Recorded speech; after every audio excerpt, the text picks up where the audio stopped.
Welcome, everyone, to Buddha's Center. My name is Jeff Allen.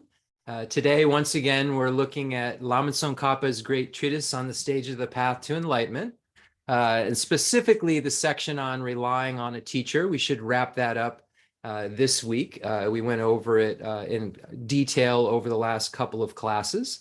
And previous to that, we went over the topics of the greatness of the teaching's author and the greatness of the teaching and how to listen to and explain the teachings.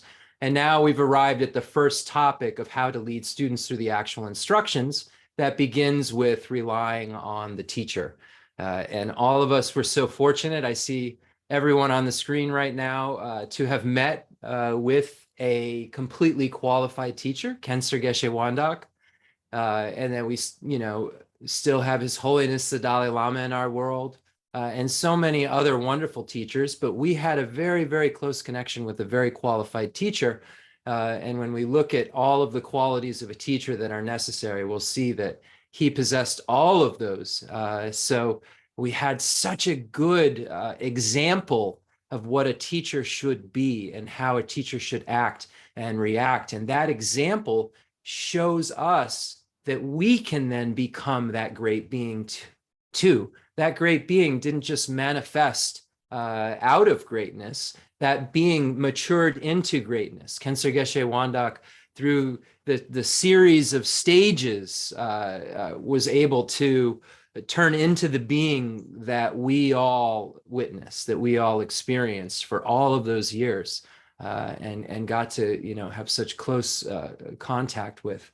And we were so fortunate to be able to witness a true Arya Bodhisattva, a true holy being right in front of us. We didn't have to just only read about this holy being and read about the qualities that a holy being would have. We were able, with our own eyes, with our own ears, to witness, to pay witness to a totally holy being that gave us that kind of faith that this realization, these realizations that we talk about are really possible. And Rinpoche would always say, this is really, really possible. This is real, what we talk about. These stages of the path for beings of three capacities can be realized in their specific order, one by one, and eventually lead to complete Buddhahood, where we have absolutely no fear and we have absolutely infinite happiness. And it's in order to get to a place we haven't been to and don't know how to get to, we need a reliable teacher. So we had that reliable teacher and we have all of those teachings. So I just want to really, really smile and rejoice in the fact that and have so much gratitude for the fact that we met with that teacher, and we still can have the relationship with Khensur Geshe Wangdak. And as we study Guru devotion, and as we study the understanding of this and what a being like Rinpoche is capable of, we'll know that we're never separated from that teacher as long as we relate to that being in the proper way and not in a limited fashion. We generally relate to things in very limited ways because of our limited abilities, our limited spans of consciousness, our limited abilities within our consciousness. But when we start to look at them in much, much bigger ways, and we start to understand that these great beings, these great enlightened beings have the ability to abide in the wisdom truth body, and the natural truth body, and the enjoyment body, and the emanation body, all simultaneously, and doing so for the sake of all of us. And emanating these bodies to meet with us for our sakes. And it's so wonderful that we met with a being who can do that, because that kind of being will always stay connected with us because they can, because they have ultimate love and compassion for us. And then they have these ultimate abilities to help us. And then they have this ultimate wisdom that allows them to know exactly how to help us. And the realizations of the Buddha grounds, the realization of the Buddha ground allows them to have that power to be able to abide in all of those positions and spontaneously send us love and help in various forms. So we just have to be open to that and open to that idea that the Khensur Geshe Wangdak, the body, the aggregates that we were experiencing, that he chose to,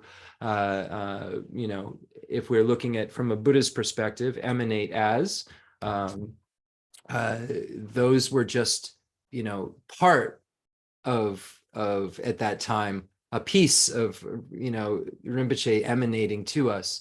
And there's so much more Rinpoche that we can find than that little small piece that we related to in our little small ways of relating to things. That's a big point I just made. But just think about it a little bit, how much bigger Rinpoche was than what our little ability to perceive is. And the faith in that comes through studying and comes through learning why our teacher would be that kind of being. But we'll table that. But let's get started.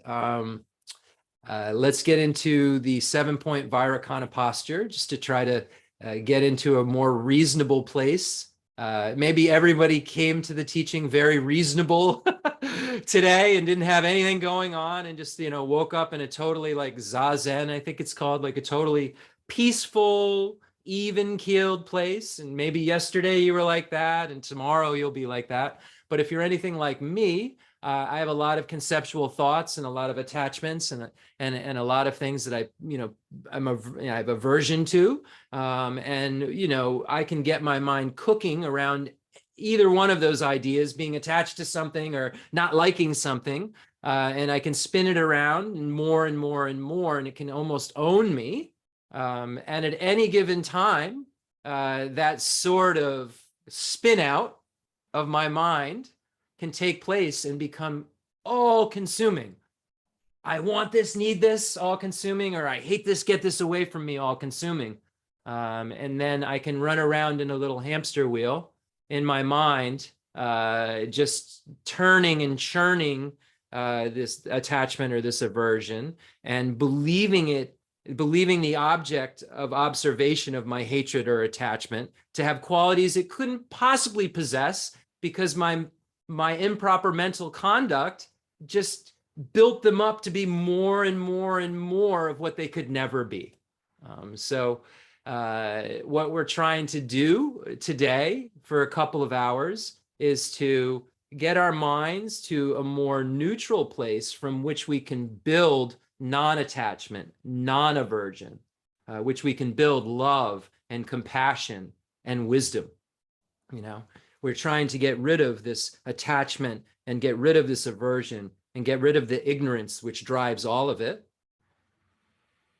So let's get into a place that we can start from that isn't any of that, if we can, to the best of our ability, like sort as much of that out as we can to start from a place where we can start to apply antidote to those things and set a motivation that is, we are here to get rid of those things, the attachment, the hatred, and the ignorance. We're here to get rid of those things. We're not here to think about those things. We're not here to be those things. We're here to get freedom from those things, attachment, hatred, and ignorance. So let's try to get into a physical posture and then a mental that then kind of helps us to know we're, specifically doing something, to get into a mental place that we can then grow non-attachment, hatred, and ignorance from. The opposite of the mitun sho, the opposing thing to it. When we're looking at the opposing thing to hatred, for instance, it would be love. So let's start to try to generate those real pure things that will guide us to a place of complete freedom from fear and infinite happiness. Let's begin with a 7-point Vairakana posture, putting our legs into the position mentioned many times, cross-legged, our hands in right on left with our thumbs touching in our lap, with our arms kind of out, shoulders in a comfortable position. So our legs, our hands, and our shoulders and our back very straight like a stack of coins. Our heads slightly tilted down, our eyes slightly open, pointed kind of at the tip of our nose. And eventually we're going to make that disappear because our meditation is done with the mental consciousness, not with an eye consciousness, not with a physical consciousness. So we focus on an object so that we don't focus on many objects. So we're using the tip of our where our eyes land. And then we have our mouth in a very comfortable position with our tongue to the back of our teeth on the roof of our mouth, which will allow for circulation of the water, and also so that we don't dry up.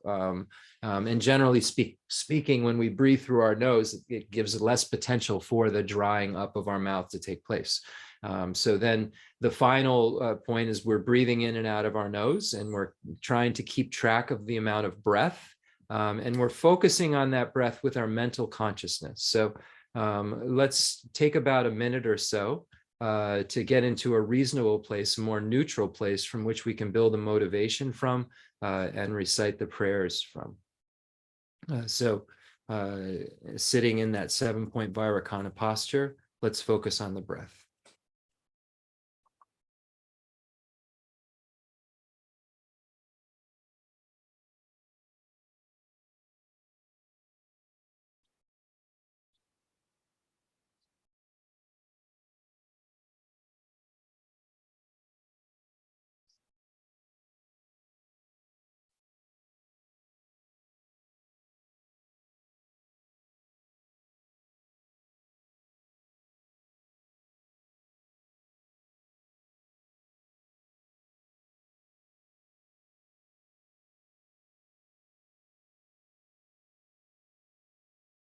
Let's begin by starting to think about why we're here today and why we originally came to Buddhism, why we started to seek out some sort of spirituality.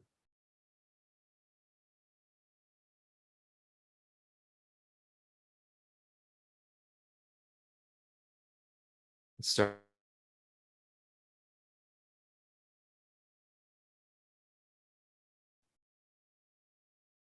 based on being a human being.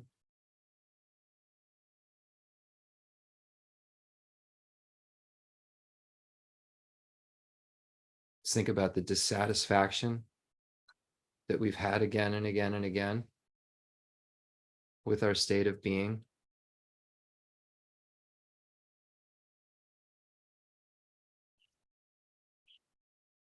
Think about the manifest sufferings we've had to experience. Suffering of birth, suffering of aging, suffering of sickness. Think about the various illnesses that we've had to have that just suddenly occurred.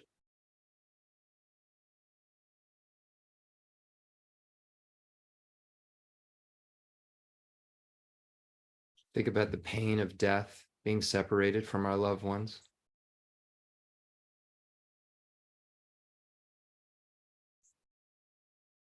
Think about the pain we'll experience at the time of our death.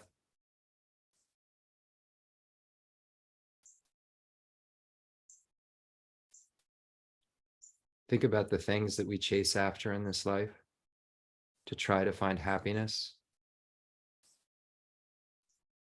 Think about how many of those things that we've chased after have given us infinite happiness.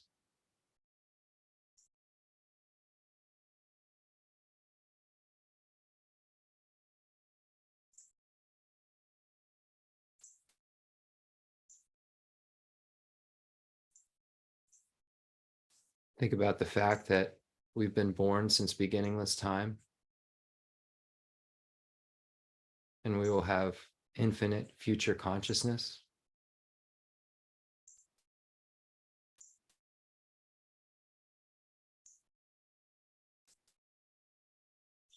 And at the time of death, when we're so frightened,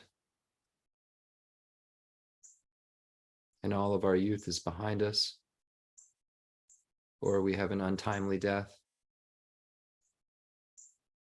we know that if we haven't gotten rid of what caused the circumstances that we're currently in, that we'll be thrown into another form of being that we'll have to experience among the various types of suffering explained. And minimally will have to, even if they reach the highest state within cyclic existence, be forced into another set of aggregates after that, fall from their high state, and be born into lower realms than they're used to at that moment that they thought were so permanent.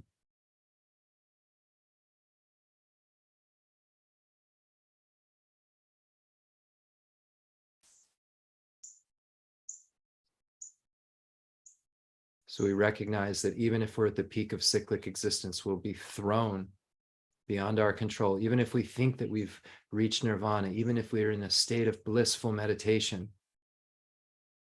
and think it'll never end, it will if we're still in cyclic existence, if we're still stuck. And we'll have to be born again, perhaps in the hell realm, perhaps as a hungry ghost, perhaps as an animal. Think about all the various types of animals that would be so terrible to be born as, so scary to be born as. Always worrying about something else eating you, trying to find food and shelter, and making that your whole life. Every moment, while you're sleeping, worrying something's going to eat you. But things were just so good.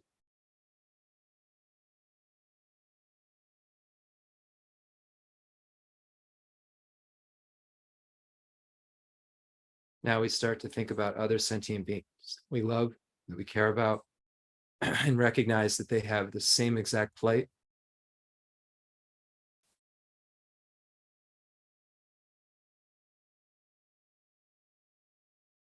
We think about why we all have to have these sufferings. The Buddha was very specific about that at the first turning of the wheel. The Buddha stated that it was our ignorance that caused all of this to occur and will cause it to occur again if we don't get rid of it. But then the Buddha said a very positive thing that should make us all smile, and that is that it doesn't have to ever occur again. Suffering can stop. And the Buddha stated that he had realized a path and stopped it. And that if we relied upon that same path, we could stop it too. So likewise, if those people we care about relied upon the same path, they could stop it too.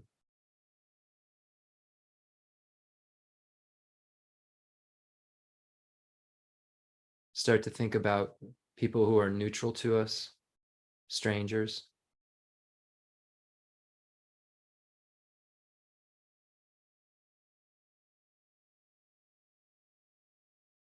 Think about our enemies and the instability of that name enemy. Our friends become enemies, enemies become friends, even just in this life when we look at it, let alone since beginningless time and all of the different relationships we've had. Same consciousness, not different consciousness. In all of those lifetimes, I clung to an I just like I do now. And those beings were so kind to me. That continuum of consciousness is the same continuum of consciousness that is I right now. I've just forgotten the kindness that those people I call enemies have shown me. How nice it would be if they were free from suffering and had happiness.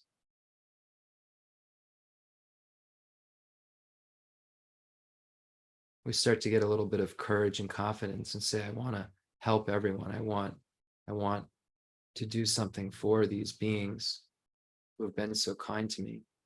I'm going to help them. I want to bring them to a place of freedom from suffering, a place of happiness. But we have to be honest with ourselves. We're stuck in the same prison of cyclic existence that they are too. We haven't matured ourselves to a point to be able to really, really be of benefit to them. Even times when we thought we've been beneficial, we've harmed sentient beings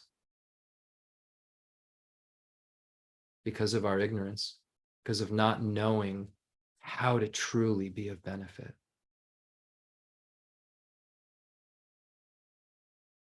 And we're so fortunate that today we have the Buddhist teachings.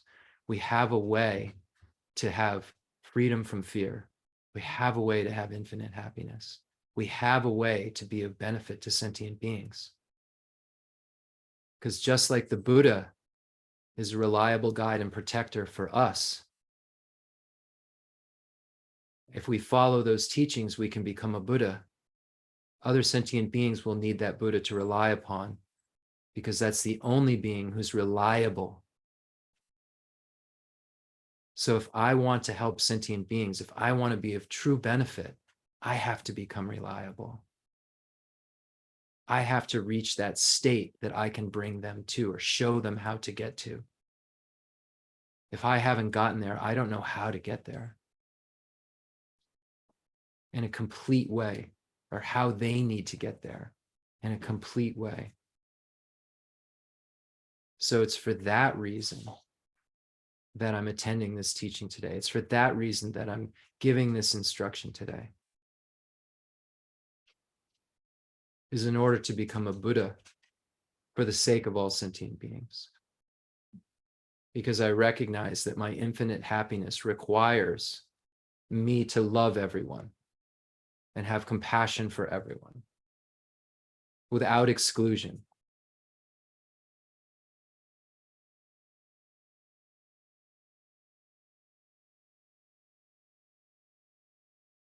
So if I want to fulfill my needs, I have to become a Buddha.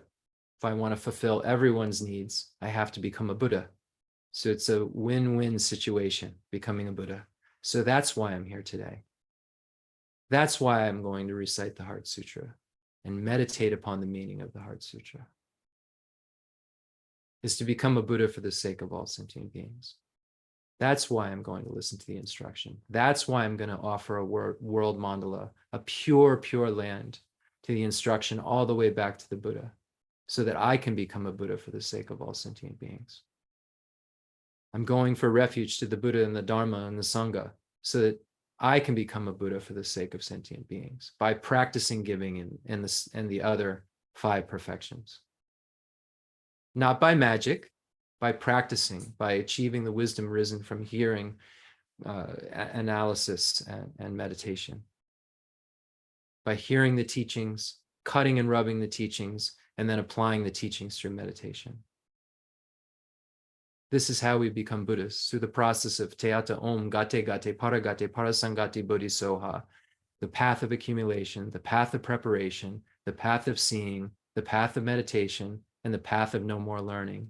And all of those practices that lead up to the realizations within those paths, to the realization of the path of accumulation. All those preliminary practices.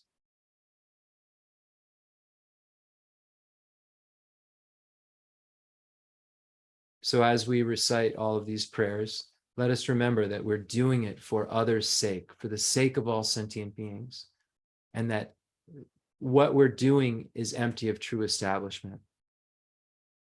The prayer is empty of true establishment. The sentient beings are empty of true establishment. I am empty of true establishment. My nature is the same nature as your nature. We are both empty of inherent existence. And it's this grasping at his eye as being truly established that then causes me to have this self-cherishing attitude where I think of myself first at all times. And my emphasis is always on my needs, my happiness. And the Buddhas have taught us that if we want to have complete infinite happiness, that has to go. We have to be thinking about others' happiness, our happiness in that sense, in a way. Because my infinite happiness requires me to want you to have infinite happiness and have that immeasurable love and have that for all sentient beings. So let's recite the Heart Sutra with that in mind, and be very clear that we're here today in order to become a Buddha for the sake of sentient beings. We're here today in order to enhance our love and compassion, in order to become better human beings, because better human beings are required to become Buddha. Let's start. The Sutra of the Heart of Transcendent Knowledge. Thus have I heard, once the Blessed One was dwelling in Rajagriha at Vulture Peak Mountain. Together, hold on, let me just stop real quickly. Let's set another motivation real quickly. I think it's really important, and I've forgotten a couple of times. So when we're reciting these prayers, let's imagine that all sentient beings are around us. All the friends, enemies, neutrals, we can, try to imagine as many sentient beings as we can all around us. And we imagine that we're leading them in this prayer, that all sentient beings in all their individual languages, everything, they're all reciting it with us. We're leading them. And we imagine that all the Buddhas and Bodhisattvas are in the sky around us and are very pleased and are just sending us pure love and are so pleased with what we're doing, and are just showering us and all sentient beings with light rays and nectars because of their joy that we're doing something that will move us to Buddhahood, because they have this joy in what we're doing. We imagine that their joy is just spontaneously creating showers of rays and showers of nectar on us, and that all sentient beings are with us while we recite these prayers. So with that motivation, with all the Buddhas and Bodhisattvas, with our teacher at the center, if that's how we do however you do your merit field, Khensur Geshe Wangdak at the center, His Holiness the Dalai Lama, Geshe Lobsang Gompo, Lam Rim Rinpoche, all these great, great masters. Just imagine they're in the merit field and they're so pleased, and there's so much loving affection they have for us. Looking at the Bodhicitta class, looking at what kind of beings they are, what kind of love they have for us, and just imagine that they're just so happy in the space in front of us, and that all sentient beings are reciting this and receiving their blessings while we do this. Sutra of the Heart of Transcendent Knowledge. Thus have I heard, once the Blessed One was dwelling in Rajagriha at Vulture Peak Mountain, together with a great gathering of the Sangha of monks and a great gathering of the Sangha of Bodhisattvas. At that time, the Blessed One entered the samadhi that expresses the Dharma called profound illumination, and at the same time, noble Avalokiteshvara, the Bodhisattva Mahasattva, while practicing the profound Prajnaparamita, saw in this way. He saw the five skandhas to be empty of nature. Then, through the power of the Buddha, Venerable Shariputra said to noble Avalokiteshvara, the Bodhisattva Mahasattva, how should a son or daughter of noble family train who wishes to practice the profound Prajnaparamita?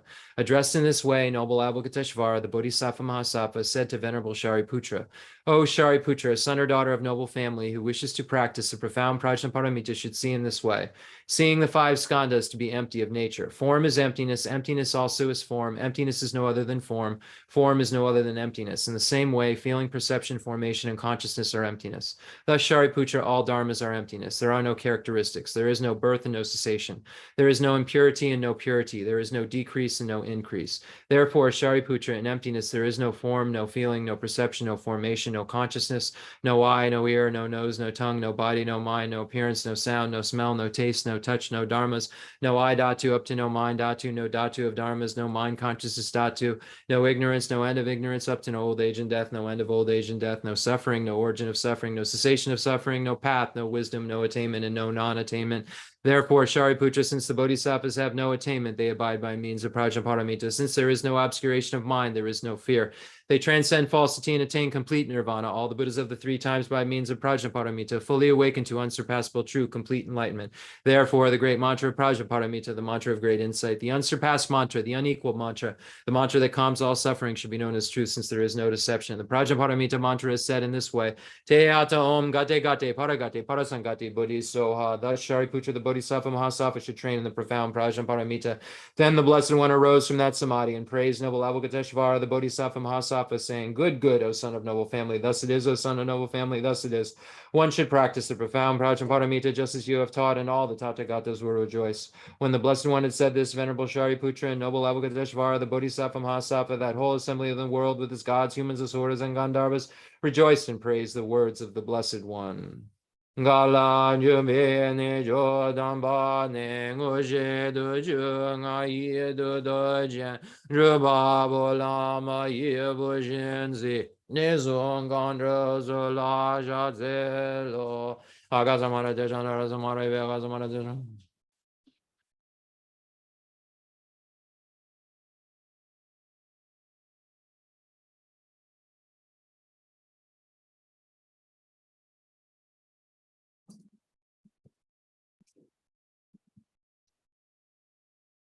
Aga samara de janara samara yave de adon gadi gadi baragadi barasangadi badi zo baba ganja sanji gai de me doji she labadoji me badoji shewa doji dragi baje me domi she sanji she dengai zo ha yerin donja je je je wadan me don ne be jendan de wadan don ba don ji bon zon zon joji tashi de jan den da de le jo.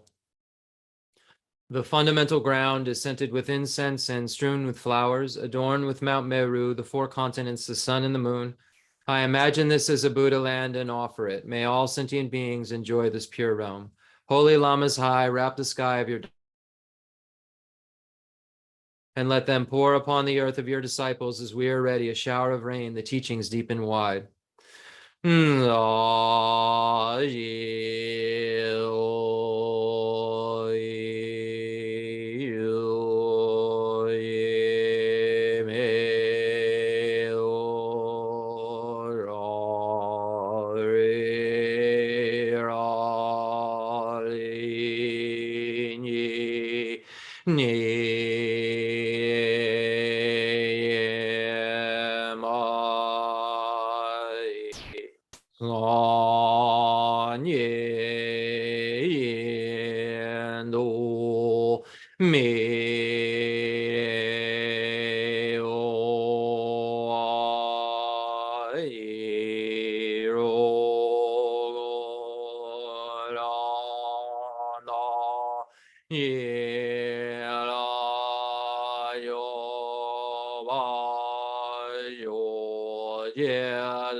I send forth this jeweled mandala to you, precious Guru. Idam Guru Radha Mandala Gamni Radayami. Sanye Jadan Ye Janala Janju Badu Danye Jazuji Dagi Chishi Jibe Zananji Jala Benji Zanye Jubajo Zanye Jadan Ye Janamla Janju Badu Danye Jazuji Dagi Jinye Jibe Zanamji Jala Benji Zanye Jubajo Zanye Jadan Ye Jana La Janjo Badu Danye Jazuji Dagi Chishe Jibe Sonanji Drola Benji Zanye Jubajo.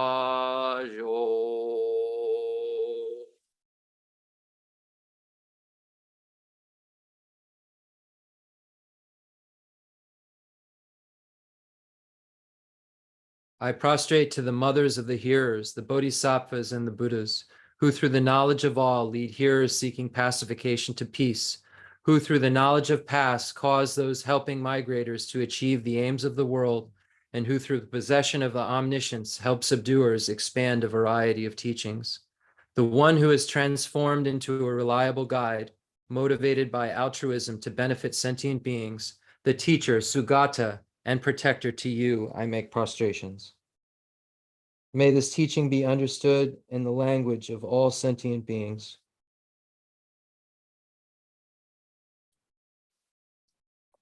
and be heard, heard and understood.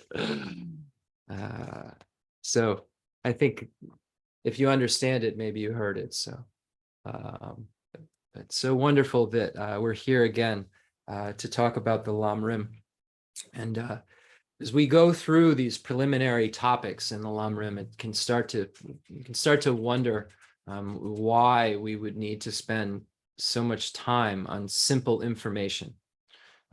And the Buddha Dharma and practice isn't just about understanding some information. You can understand that you have an illness and should take medicine to get rid of the illness, right? You could maybe understand that.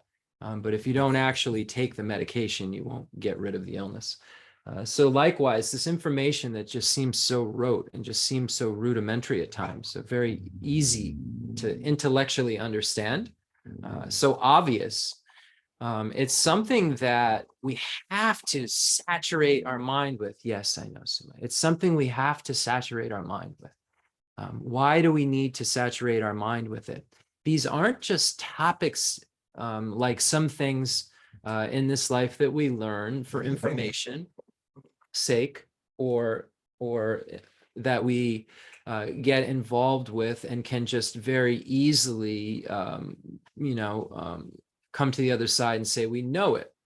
This is something that we have to use to try to change the way that we perceive things, right? So here, this first topic, we're saying, this relying on the teacher is the first part. And then Lama Tsongkhapa says the foundation of all good qualities, the source of all my good is my kind Lama, my Lord, my teacher. That's the source of all that is good.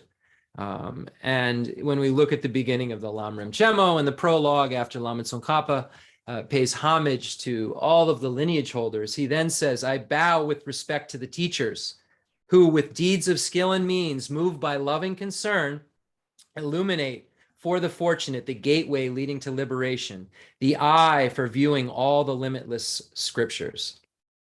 So here you even see Lama Tsongkhapa saying that the teacher is motivated by loving concern. So when we look at the qualities of the teacher and we look at the qualities of Buddha Shakyamuni, why he's a reliable guide, it was because he's motivated by compassion, right? When we look at that Dignaga quote, the one who transformed into a reliable guide, motivated by altruism to benefit sentient beings. And here it says, with skill and means, moved by loving concern.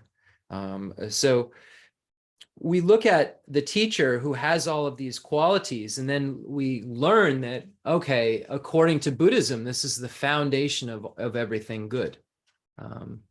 So why do we need this so ingrained in our mind? We think the source of everything good is so many things other than the entrance into that which takes us away from suffering and gets us infinite happiness. We believe that so many other things that don't work will be the producer of freedom from some sort of suffering and infinite happiness. I mean, we in our minds concretely believe that there are other foundations for all of our good qualities to spring from. And since beginningless time, we've believed that. Prove it. We're not only doing, we weren't born only doing what a teacher would tell us to do, right? If we were trying to move towards enlightenment. And we even, to this day, have been given so many references and teachings and understandings. And I still, at any given moment, could run out and think that something else will be the source of all my happiness. Any minute, I can react like that and forget, that the teacher is the source. Okay, why is that? Well, the teacher teaches me this, that, and that. I have to do that, and I have to kind of, in an unnatural way, almost like get my mind to a place. It's like, oh yeah, Jeff, all right, you're chasing after this stuff you shouldn't be chasing after, right? Or, what did the guru say? What did the teacher say? That's the source of all happiness. Whatever that being is telling you is the source of all happiness. Why are you trying to find the source of all happiness in other things? If you had realized that the teacher was the source of all happiness and you really believed it, what would you be doing other than what the teacher said? If you really believed that, if you really had gotten to that realization in your mind. Now, what would it take for that to stick in your mind? We're not, unless we become enlightened in this lifetime, chances are not that great for that. We have some stories, but they're pretty isolated events when we look at, well, we have Milarepa, okay, and then who else? Well, there was this person, but they were already enlightened. Then you find out, like half of the stories, they were already Buddhas and so forth. But somebody had to do it sometime, somewhere, right? So, even if they were already enlightened, they went through the process. But chances are we're going to have to do this again. We've been professional dyers. I don't think we're going to end that profession in this lifetime. Chances are we may not end that profession. If we become arhats or Mahayana arhats, we can end that profession. If we go to nirvana, if an abiding or a non-abiding nirvana, we can end the profession of dying. Chances are we probably won't. So what are we going to need to know in our future lifetimes? Very naturally, if we really want to progress on the stages, we're going to need to know what the foundation of all good qualities are. And we're going to need to have that so ingrained in our minds and just so imprinted, just so hard in there that it's almost like our karma thrusts us into a position where those conditions are there to meet with the Dharma and to meet with a teacher who can teach the Dharma again, who can make us to mature further along in this path. So we're meditating on these topics to the point where they're just not something we have to analyze, like the natural thing. When I'm talking right now, I'm not thinking of A, B, C, D, E. Maybe I am at some like really quick unconscious level. I don't know how, the mind, maybe just works that fast, 65 moments or 64 moments in a second, according to Buddhism. So, but I'm able to just speak right now. I don't have to think about the alphabet at all in order to do that. But in order to get to the place of speaking, I had to become that sure of the alphabet. It's the same with these preliminary topics. In order for us to progress through these further things, we have to be completely sure about the earlier things. Because if we don't think that the teacher is the foundation of all good qualities, then we may think something else is.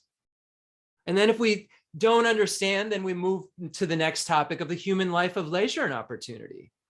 We say, may I become a Buddha for the sake of sentient beings. The small scope teachings are they're small scope. Well, if you don't realize the human life of leisure and endowments, if you don't know what leisure is, you don't know what endowments are, you don't know that actually bodhisattvas in Pure Lands pray to be born as humans because it's the best place to mature from, because we see enough suffering, but it's not so much that we can't practice. We see happiness, so we can kind of encourage, but it's not so much that we can't practice. We were in the highest realms, we have too much happiness and couldn't practice. We were in the lowest realms, we'd have too much suffering, couldn't practice. We were in a pure land, we couldn't enhance our bodhicitta. We couldn't enhance our love and compassion because everybody'd be happy around us. We wouldn't have sentient beings to teach us how to be patient. So we have to understand, deeply ingrained in our minds. So when we die, and what we have there is some throwing karma that's going to throw us into a rebirth, and some completing karma that's going to complete some details around that existence. So we're going to die. We'll be in an intermediate state looking for a spot, looking for a spot in cyclic existence, where there's conditions and causes that are together for me to, take my place in my new spot, be it the hell hungry ghost animal, human, demigod, or God realm. I'll be in a intermediate state, kind of looking like the thing I'm going to become in a kind of translucent manner that's not kind of bound. You know, I could fly to India in one moment in this kind of body that I would have in the intermediate state, and then be born there when the causes and conditions are there. And, you know, we're all like, you know, thinking, oh, I'll be born in India. I didn't say the next part, as, you know, an ant burning on the sidewalk in Varanasi. Right? So if I don't want to be an ant burning on the sidewalk in Varanasi, I'm going to need to have convinced my mind at some point in this process that being a human is really what I need. My mind's going to need that ingredient and really, really want that in order to manifest that again. So if we're looking at these in terms of stages and progression, so not just any human, one that has a teacher. Is it making sense? This is the long run process that we're doing. This continuum is beginningless, will be endless, will mature, but it still keeps going mature. This continuum doesn't disappear. Buddha doesn't disappear. The Buddha is just our continuum perfected, a being who has perfected continuum. It doesn't just go away, but all of these things mature this continuum. Imagine what it would need to contain and get out, what it'd need to kick out, all the stuff this continuum would need to kick out. Oh, maybe it'd be fun to be a god. You know, how many times have we thought and wanted to be a god? You know, we don't think about it because this like the idea of 6 realms is so foreign to us, but I assure you, if you meditate on them enough, they will not be so foreign to you. They'll seem very, very possible, practical, and probable, you know? So you at times have craved. You remember in your mind how great it was to be a god at some point, because you did that and you were doing that and like that. So you've got to have some sort of opponents in your mind to say, no, it's relying on the teacher.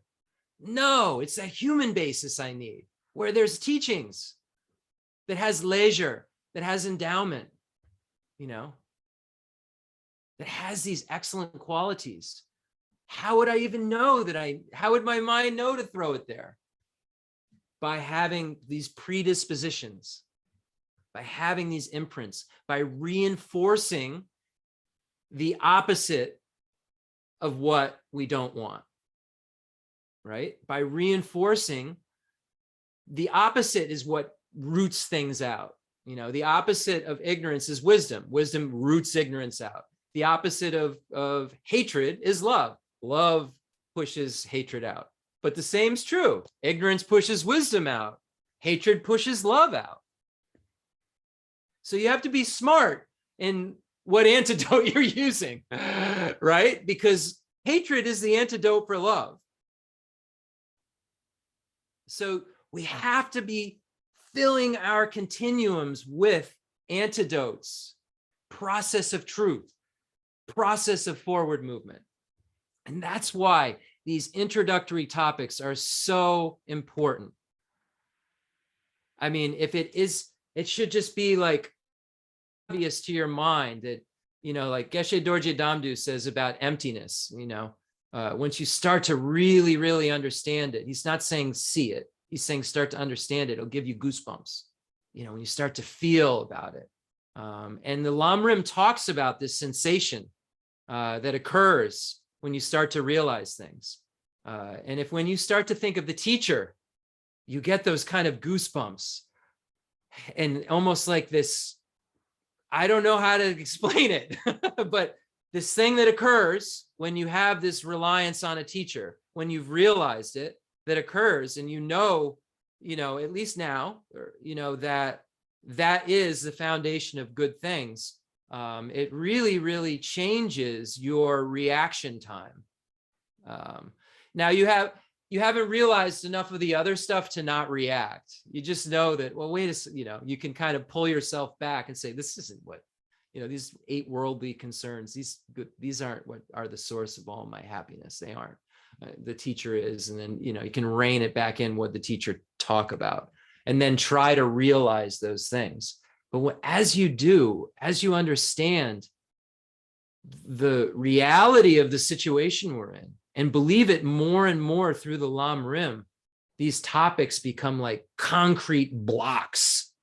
They don't become anymore like these, let's just talk about these things that just kind of flow around. They're these concrete blocks in your mind that you could easily just not stop talking about, and why they're so great. And like, you could go on and on and on and not even know the clock was spinning, and once you've realized the benefits of relying on a teacher and the downfalls of not relying on a teacher and so forth. So I think it's so important to talk about, why are we doing this? Why are we trying to, I've heard this, I get it. You need an English teacher to learn English. Next, but we're trying to learn something so complex, and we're trying to rely upon a teacher that has to know so many complex things. And the kind of teacher we need is complex and hard to find, and the one that has that final view is even harder to find. So there's a lot going on here. So when we're thinking about the qualities of the teacher, we're thinking about the qualities that we want, that we will possess in dependence upon their showing us and teaching us those exact qualities. So we will possess the qualities of the guru. So shouldn't we find someone who has as many of the ones that we want as possible? Right? If we can find a teacher who, if we want the 10 qualities, if we read them, we're like, oh my gosh, a being like that would be wonderful. It means, wow, that's what we would want to become. Wouldn't it make sense to find somebody who possesses the sandalwood they talk about that's so great that could give it to you if you wanted some? Like it says in the Lam Rim, someone screaming in the streets about the qualities and the delicious, wonderful smells of sandalwood. And then you ask them if you could see some or buy some, and they say they don't have sandalwood at all. You would want somebody who possessed the qualities that they spoke of, that you're trying to achieve, because if they don't, then they may bring you to a quality that isn't the one you want to achieve, right? Because it says in the Lam Rim that if you have someone inferior to you, they will bring you down. If you have someone at your equal level, you'll just stay the same. But if you have someone smarter, you have someone sharper, who's explaining these things, who understands scripture well, who has care, who has all these qualities, then you will enhance your spiritual practice. You will be able to move forward.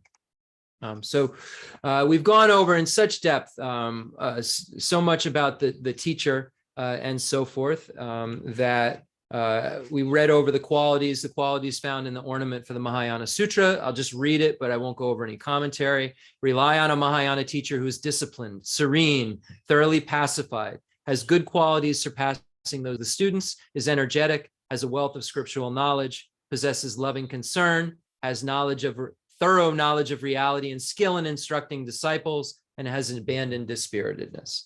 So we find that in the Maitreya's ornament for the Mahayana Sutra, the Mahayana Sutra Alamkara. Very standard text quote used when discussing the qualities of the teacher. Then you find another quote from the Tantra requested by Sabahu, because a question is asked. It says, in this degenerate time, it's going to be kind of hard to find a teacher with all those qualities. I mean, we stumbled into something very rare with Khensur Rinpoche, who possessed all of those wonderful qualities, but stumbling into that kind of a teacher is not always so possible. And we're going to need teachers. We can't just wait around to find this perfect being and stagnate in our knowledge and understanding. Because of impermanence, we know that this is the moment we have. In 10 minutes, we may not be alive. So if this is the moment we have, we need a teacher this moment to be able to explain things, or at least be moving in that direction. So what do we do in this time?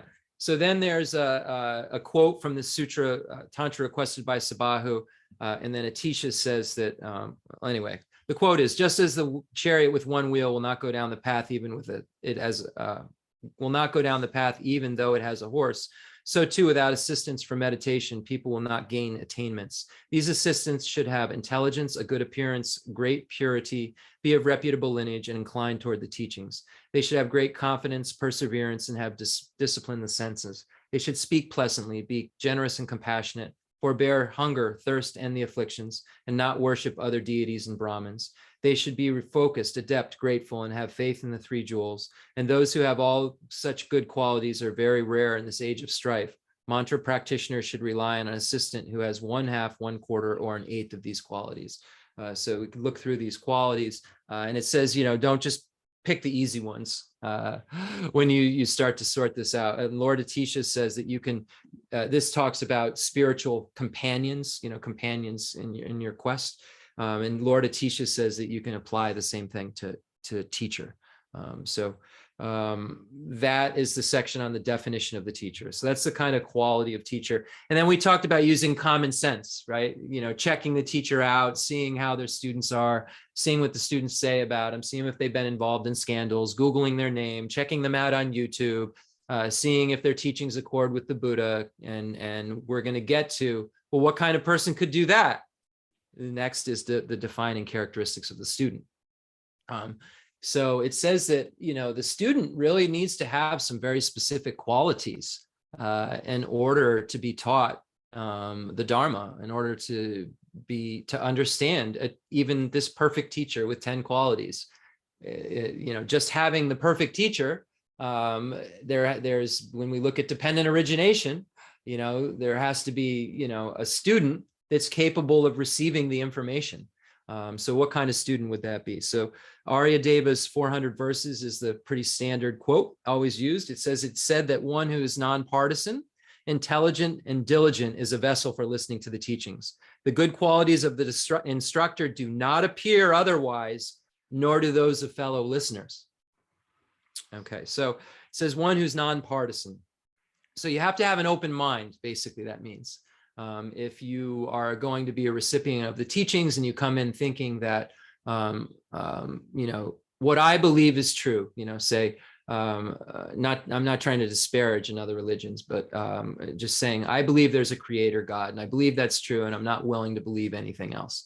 If you have that concept, and that there is no previous life, and you come in and you aren't open to that maybe not being true, right? If you just close-minded, if you're not open to that, or say you're trying to learn Madhyamaka and you hold to the Chittamantran view or something, right? And you say that there's no way, and you're at a Madhyamaka class, right? And you say, I'm going there, but there's no way they're right. And I'm not, even really listening, It's kind of like that pot that's upside down that nothing can get in. And we'll get into how that it's all incorporated into this. So nonpartisan. So basically being open-minded, that basically your own faults don't come in to influence, the experience, basically. So it's assuming that your closed-mindedness is not correct view, that you're there. So it could be like the pot that has the dirty water in it that's contaminated too. It could be either one of those if you're looking at it and trying to compare them. So then intelligent. So why would you need intelligence? Well, why would you need to have any kind of intelligence? It's just do with me what you will, right? No, the Buddha didn't say that. The Buddha said, be smart. Check me. Let alone other teachers that are just around with flyers, right? The Buddha, who is the ultimate teacher with a capital T, said, check me. Use your intelligence to make sure that what I'm teaching is accurate. And then after you've done so, then you can say that you're my student. You have to be able to use critical analysis in thinking, not blind faith. This isn't a religion of blind faith. This is a philosophy that, of truths that someone named Shakyamuni, first Prince Siddhartha, came to realize as truth. But they weren't new truths. They were truths that were always truth. Buddha didn't make something up or create something.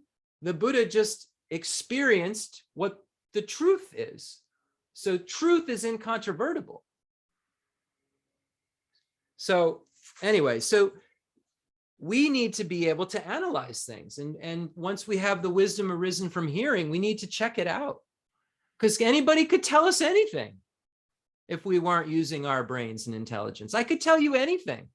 You know, it's funny. Some of the, you look at some of the Western philosophical systems that use so much language, and it's almost disguising a lack of a really solid point with bombastic kind of language, you know?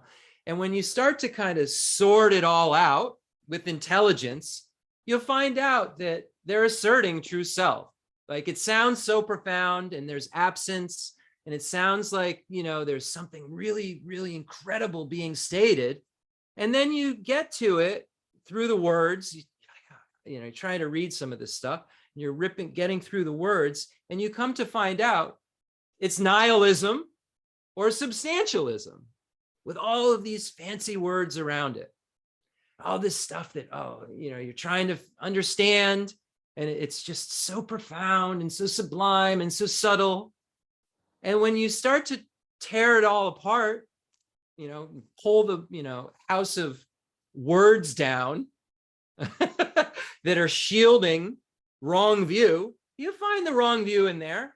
But you had to be intelligent enough to analyze it, because anyone can tell you anything if you're not willing to do that part. We got lucky. We had someone who was a truth teller and knew their stuff.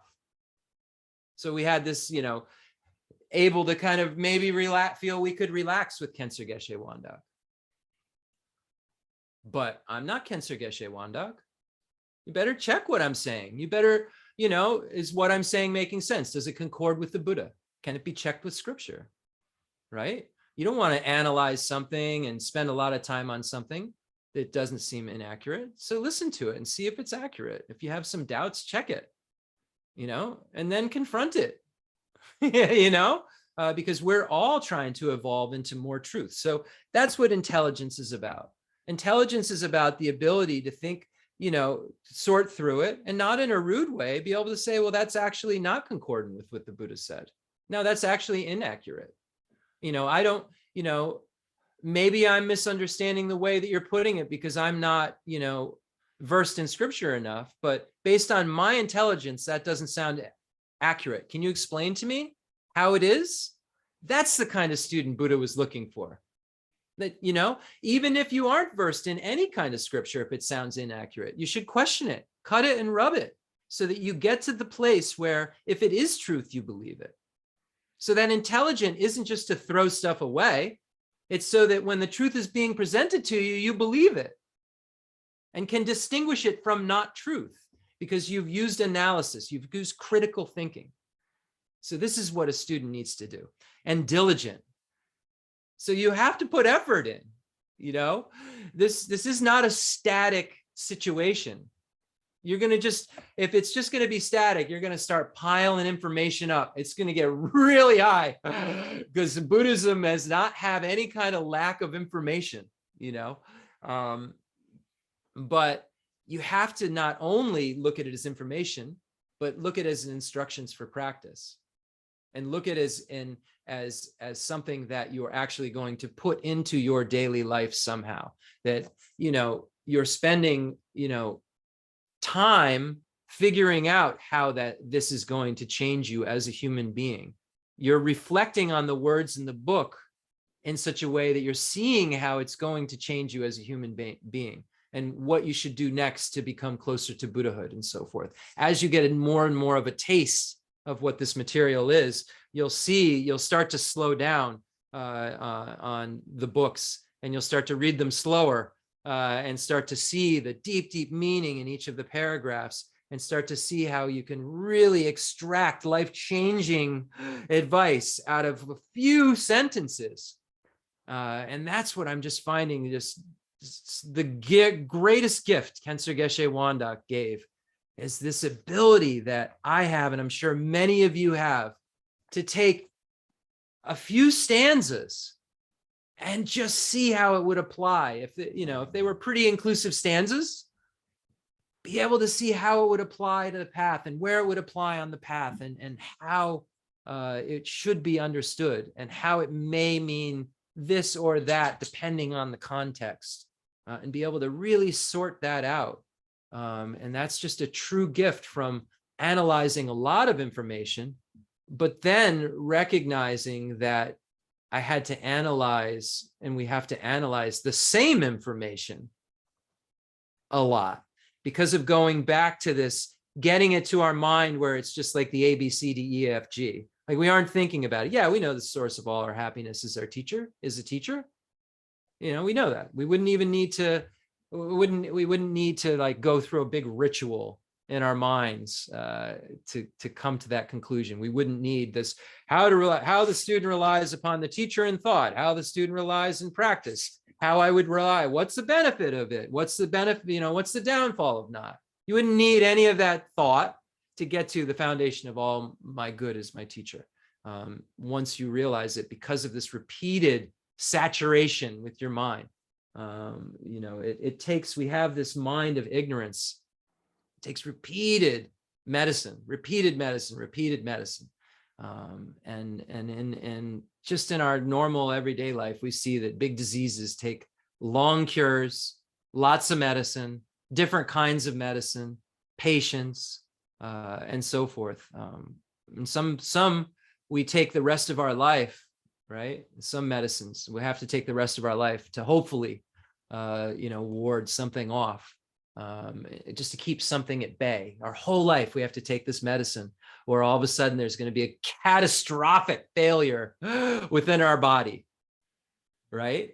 Couple days of not taking it, and it's like this, you know, a couple days, a month, a week, a year of not meditating on the foundation of all good qualities is my teacher. I have a human life of leisure and opportunity. I'm going to definitely die. Where am I going to go when I die? I have, you know, the 6 realms of cyclic existence. You know, put that off for a day or 2 or 3 or 4, then it's not in our mind like it was. It's not concrete there, and it's very easy for the disease of thinking all this other stuff is the source of our happiness to come back. Just like if we have some illness that we have to take medicine every day for our whole life, or this catastrophic thing is going to come back up, you know, that's just in a mundane case. Not to mention this, you know, we're just trying to control something that like is very, very understood and controllable within some very small parameters. Imagine if we're trying to fix something since beginningless time that has all of these things that are not controllable going on, and trying to control that. We're going to need to have a lot of lassos tying up uncontrolled things all around our mind and stopping them from shaking so much. That all begins with this first topic of relying on the teacher and knowing in our mind, in our mindest of minds, as subtle as we can get, right? In our capacity, as subtle as we could get it to, we need it there, and we need it to just be painted that color, so that at the time of death, we've got a shot to then be in the perfect condition to meet with Khensur Geshe Wangdak, to be in that perfect position. Because think about it. Yes, Khensur Geshe Wangdak, to benefit us, could emanate to a hell realm. How receptive would we be in hell to hearing teachings? And, you know, you can read the descriptions of the hell realm. Close your eyes and imagine yourself in one of them. Okay, just imagine if that was possible. Then, okay, you know, one such thing is you're, you know, in this thing, there's fire. And as you run, your legs just burn to your hips, and then they regrow, and then they burn to your hips. You're just doing that. Like there's one description of an experience like that, right? You're burnt to a crisp, and then you regrow everything. And then you're burnt to a crisp and you regrow. Rinpoche shows up, well, to teach you Dharma. You're trying to deal with the current state. You're not thinking about like my next life. You're really just on fire, right? Imagine if part of your body was on fire right now, and I said, you know, Terry or Stephanie or whoever, I said to you, can you just hold on a second? I'd like to talk to you about compassion. I'd like to talk to you about not cherishing yourself. Now, you're on fire right now. When you were born as a baby, like, what's the first thing you did? You cried, right? And there's nothing getting in except like some kind of warmth. There's just something to make your little selfish person feel better, right? Anything to make your little selfish person feel better is what you needed at that moment. Imagine if you were burning or if you were frozen in a cold hell. Imagine if you're wandering and so starving and everywhere you go are mirages of food. And I show up and say, hey, guys, can I just get your attention for a moment? No. Try and get your dog's attention for a moment without a reward.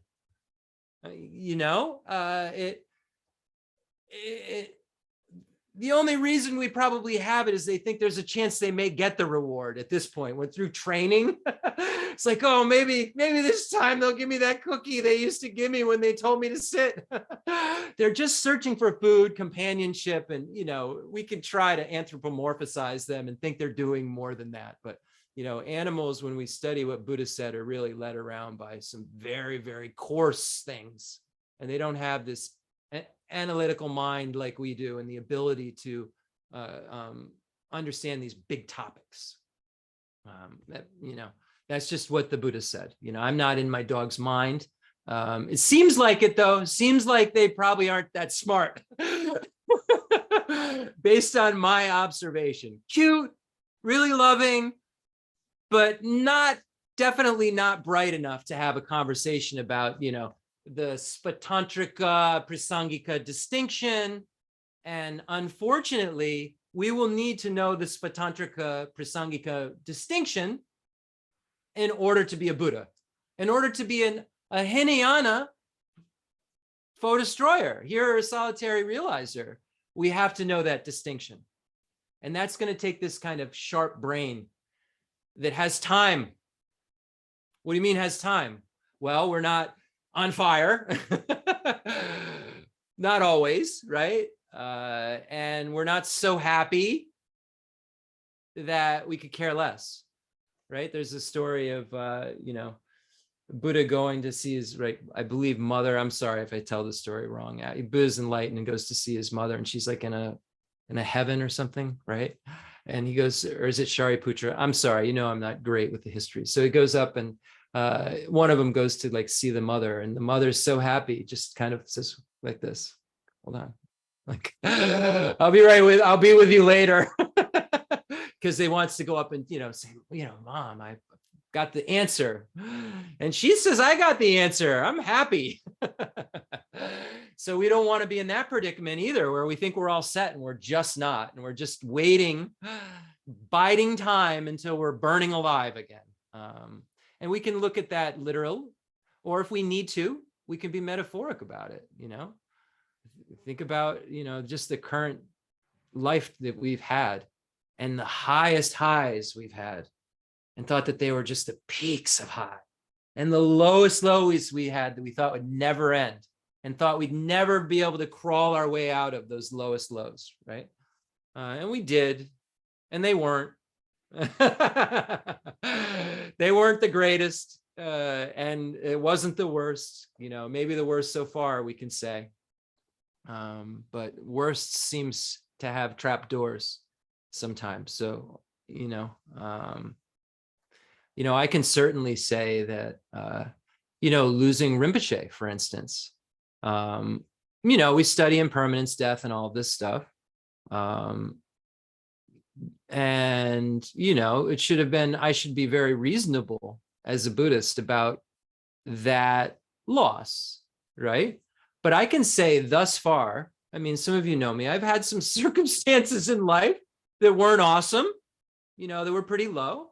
I've had some really awesome ones too, but the worst experience I had was definitely losing Rinpoche, hands down. So I know what that feels like. I know what that in it, in that moment, when, you feel like you're in an elevator, you feel like you're going down a roller coaster and you just like that, and just so sad at the same time, out of control, right? You feel like the whole world, you have nothing to stand on, and just so sad at the same time. And so I can relate to that, but it could be worse than that. And when I was in that place of falling and so sad, there's no way in those really intense moments, any kind of new Dharma, any kind of new concepts, any kind of, okay, Jeff, we'll just generate Tara, in those very, very extreme moments, it became quite complicated to do everyday normal practices for me. And then the practices were what was allowed me to get out of those states eventually, right? But those acute moments, I could see how you could be in a state just that couldn't be helped. At least if it was 10 minutes, I knew those 10 minutes, nothing could help me. I just needed to, spaz in my mind, and just like that. Nothing new was going to go in during those really, really deep, difficult times. So I know that I need it cemented in my mind that this human basis, where the most potential for me to learn is what I want. And I need a qualified teacher if I have this basis in order to use it. So we get into those next topics of the human basis after this. But, I don't think that we need to go through the whole section on the Lam Rim. I think that it's very, very, very clear when we get into the next points. And as a teacher, and I know Rinpoche didn't really like to emphasize some of these things, just because it's kind of can be conflict, or, you see your teacher as a Buddha, and, they're in pure behavior. It could be your mind. Some of this stuff is, focused at that kind of tantric teacher. Remember, we talked about the levels of teacher. There's a teacher who's giving you a lecture. There's a teacher who's a sutra teacher who you could see in your merit field. And then there's a teacher you see as a Buddha. A lot of the Lam Rim, because Tsongkhapa's tradition, it's kind of a combined path, it's an integrated path where you find the kind of tantric ideas in this very beginning section. We need to be able to understand and sort through what's what, and just kind of put that in perspective. But certainly, all of these sections become very, very important at the highest levels, and allow you to begin to really understand why the teacher is the foundation of all that is good. In the beginning stages, when you're looking at learning from them like a lecturer, and in the future stages where you're seeing this inseparability between them and the deity. So I think that, we know the benefits of relying on the teacher. We know, we've gone over how to rely upon and thought and practice. And I don't think there's anything in this section that, if you're interested in the more detailed points about it, that you couldn't very, very easily read. And what I'll do last is I'm going to just read the end part of it. Thus, after you have understood, so let me just read these last couple paragraphs of the section on relying on a teacher from the Lam Rim Chemo. And again, I'm not in just trying of shucking this section off, but I really encourage you to read this section and understand that it's relating to, the teacher in the beginning in the highest ways. And then see what benefit you can get out of understanding the points that are made. So our afflictions are extremely coarse.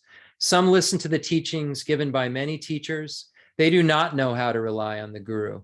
And even if they do know how, they do not do it. Therefore, they will incur immeasurable misdeeds that are related to their improper reliance on the guru. Moreover, they will find it difficult to develop an awareness of practices such as confession of former wrongdoings and restraint from future wrongdoing. Thus, after you have understood the benefits and the faults as previously explained, reflect on them repeatedly.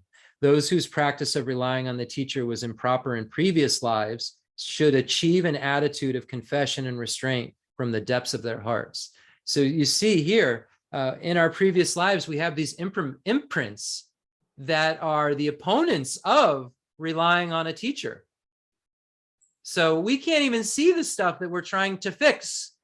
So we have our minds saturated from previous lives where we were improper. So we can't discount that either when we look at how we will mature our mind. We have to root out, those things that were improper. We met with teachers before, and if we relied on them improperly, we familiarized our minds with that. We've been familiarized our minds with rudeness towards a teacher and not respecting them and not understanding lineage and things like that. We've meditated on that many lifetimes. So we're doing, as Lama Tsongkhapa says, just this once. We shouldn't be, so impressed by it. We need to recognize that we've done it more than just this once, many other times before. So we're going to need a really powerful antidote to all of that. And that powerful antidote is that certainty. And the teacher, when you have that certainty, there's some special connection that can happen from life to life that you continue to be able to be on a pathway. And it says, exert yourself in the practice of those teachings for which you are suited as a recipient, and repeatedly contemplate the complete qualifications of your teacher. So you're doing this over and over again throughout all of the Lam Rim. The Lam Rim, and basically Lama Tsongkhapa is saying, be honest with yourself, figure out where you're at, start from there, but make sure that you're always repeatedly meditating on the teacher. Make many aspirational prayers and accumulate the collections of merit and sublime wisdom as causes for having such a teacher to look after you until you attain enlightenment. Once you have done this, you will quickly become like the conqueror's child, Sada Prudita, who had perfect courage, and the youthful Sudana, who knew no limit for their search for teachers. Okay, so who is Sada Prarudita? So bad at Sanskrit. This is the bodhisattva who's always crying. In the 8,000 verse Perfection of Wisdom Sutra, there's a story, and what time is it? I don't have, for some reason today, I don't have a timestamp on the 11:26. Look at that. I have a timestamp that came from the universe. Okay, so the bodhisattva who's always crying. Why is the bodhisattva always crying? So this is a story about guru devotion, basically. So there's this bodhisattva who wants to learn the perfection of wisdom. And he hears a voice in the sky. I'm going to summarize this story. You can read the full story. And, if you just Google search the bodhisattvas who's always crying 8,000 verse Perfection of Wisdom Sutra, you can actually get it in English. You can read the whole thing. So the story goes that there's this bodhisattva who's seeking out the perfection of wisdom. And he hears from the sky, go east, bodhisattva. You'll be able to find a teacher who can teach you this. And this bodhisattva knows, obviously, because they're a bodhisattva, that it's necessary to understand the wisdom realizing emptiness in a complete way and unite that with method, which is bodhicitta, that this bodhisattva has, obviously, to become a Buddha. And all he wants to do is become a Buddha. So he starts heading east. He doesn't know where he's going, but he has this much faith that, that I need to find a teacher in order to learn this perfection of wisdom in order to become a Buddha. So he just starts heading east and walking east, walking east, walking east. And he kind of comes to the conclusion, I don't know at what point in his journey, that he has no idea where he's going. He's just walking east. So he stands in this space and freezes and says, I'm not going to walk another step until I know where I'm going. And then, you know, I don't know, some time passes. I don't think it's like instant. He's standing there like a statue. And, you know, he's at this point starting to become frustrated because he wants this perfection of wisdom. Some of the story says he starts to become emotional and sad because he's trying, he doesn't know where he's going, and he's trying to find this teacher, and there he doesn't even know where that place would be that he's going to. He just has been told east and has faith. So he then hears another voice come out of the sky and says, no, no, no, you're headed in the right direction, east. Just over the pass, there's this great guru who has, you know, all of this understanding of the perfection of wisdom and has all these dakinis and just all this, you know, amazing, amazing stuff going on. You can read the story. Just this, like, it has all this like Garden of Eden thing kind of going on, you know, very, very wonderful, pure, everyone's happy, you know, there's this like really wonderful teacher and just realized being. So he gets to he's told what the town's name is, and he gets to the town and realizes, I have to meet this guru. The guru's like, you know, you can see just a ways away, the monastery where it is. He says, what am I going to do? I have to make an offering. You know, I can't just show up empty-handed to this guru. I must make an offering. And so he thinks to himself, what do I do? I've spent all my money. I just took this long trip. I don't have a thing to my name. And now I've gotten here and I can't meet a guru. I can't meet a Lama without making an offering. It's not appropriate. So what do I do? So then he says, okay, I know what I can do. Maybe I'll try to sell my body. I can sell myself. I'll sell myself, you know, maybe, you know, I can get a few bucks for myself, or, you know, somebody maybe will be kind to me. So we'll do that. So then this kind of naughty, almost like a Mara type God starts like playing tricks and makes it so like no one can hear him, and just starts playing all these tricks. So this, because, you know, there's these beings that don't like bodhisattvas, that don't like people who are maturing on the path. They become jealous, and they try to create obstacles. And there are these beings, they call it Mara. They're from this real specific being, this male being who emanates as all these different things that he doesn't like spiritual practice. This is one version, the main version of the explanation of Mara. That kind of Mara, anyway. There's 4 Maras, but that kind of Mara that's a being that messes with other beings, is this jealous person who doesn't like spiritual practice. So this kind of being messes with the bodhisattva who's always crying. So he's in the market. Anybody want to buy a body? I got a human body here for sale. And all anyone can see is him going, making no noise, because this God has created this thing.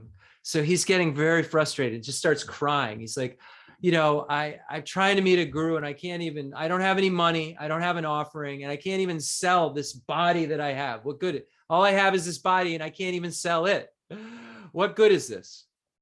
So then this tricky person emanates as like a kind of a handsome person, handsome lad, and says, I actually, I'll do it. I'll buy it. You know, I don't really have any need for it, but I have some relatives who do pujas and they need a lung, or they need a heart. They need some blood. They need some stuff because they do, you know, they're making offerings to the gods. You know, in previous times, there were animal sacrifices, blood sacrifices, a lot of different offerings that were given to gods.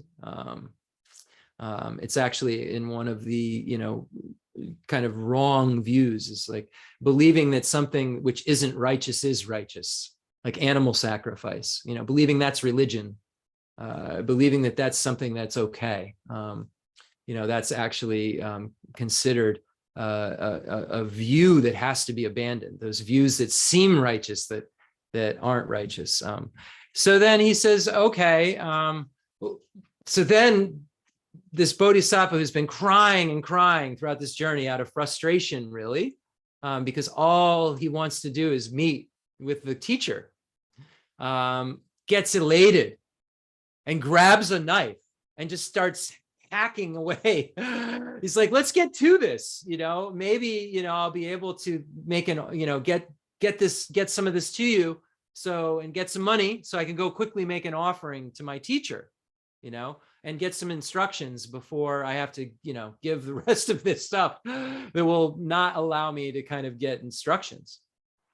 So this kind of sneaky God came down because he didn't believe there was somebody of this world who could have this great intention. He didn't believe there was someone who could be so pure. So he says, okay, he's watching this. So there's a princess on a building rooftop that sees this whole thing going on, and she runs down and says, what are you doing? What are you doing? She's like, doesn't know what's conversations taking place. Just sees someone in the market cutting their leg.